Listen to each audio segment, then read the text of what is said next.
Alright, welcome back everyone. I've got the rear suspension, I end up cutting, I guess kind of recap a little bit.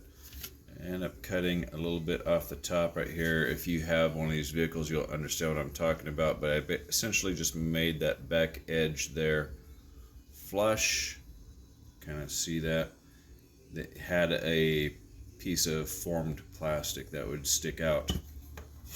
And it would prevent the rear transmission from being able to articulate a lot. And I just made that custom plate, right? So we got a lot more articulation. I still don't know what I'm going to do with the shock yet. Maybe I'll go make a custom bracket and make a mono shock. I don't know yet. Found a couple of springs that feel nice in my fingers, but now, in my opinion, the next step is going to be servo. I'd like to retain the original steering mechanism because the holes in this plastic are just way too big to put pivot balls in there and then some custom steering links. So I'm going to try and reuse these. I'm going to try.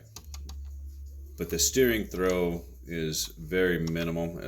It's doing a lot of travel here, but when it's actually turning the wheel, it's very minimal.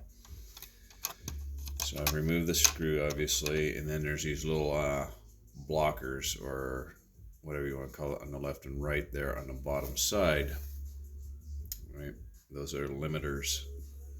So I think I'm just going to cut those off and just kind of let it glide in there. And I got this Spectrum servo upside down. Got a Spectrum servo, nice heavy metal. This car is not going to see this kind of abuse, but it's overkill for this car. But I got it. It's laying around. I've never used it. I think I got it last year for Christmas, and it looks like it should sit in between this frame right here and this frame right here. If I remove all the plastic behind that screw hole and that screw hole, I don't think anything screws up there on the top side. No, it doesn't look like anything screws in there. So I think if I cut everything behind this guy and flush it all out so it sits nice and flat, then I should be able to stick that servo in there and work on the steering.